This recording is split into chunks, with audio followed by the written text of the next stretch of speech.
Сәлеметсіздер ме, құрметті көрермендер. Бүгін біз сіздермен бірге оңай, тез жасалынатын салат дайындайтын боламыз. Ал енді оған қияр, қызанақ, керешке, майонез керек болады.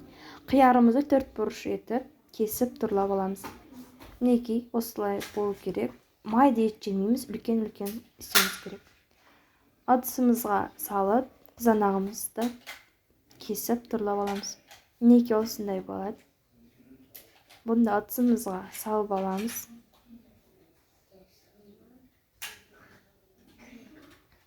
Мінекей. Енді бұған керешкеміз салатын боламыз. Керешкеді өз қолдарыңызбен де жасасаңыздар болады. Бұл салат өте күшті, жазға өте пайдалы салаттардың бірі де, әр дәмді болып шығады. Жасалуы да өте оңай. Үйде бар заттар. Майонезімізді қосып аламыз. Сіздер қанша майонез қосуларыңыз өздеріңізге қарай. Өздеріңіз тәптеріңізге қарай. Майонездің орнына айран да қоссаңыздар болады.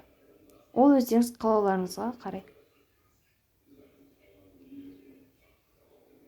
Бұны жақсылап бір қалыпқа келгенше араластырып аламыз.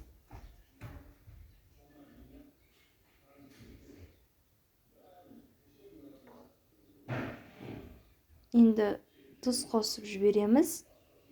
Тағы да араластырамыз.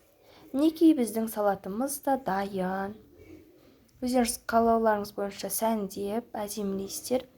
Мінекей мен салатын ұнады деген ойдам. Ұнаса пікір қалдырып, каналыма тіркеліп кетіңіздер. Қош сау болыңыздар.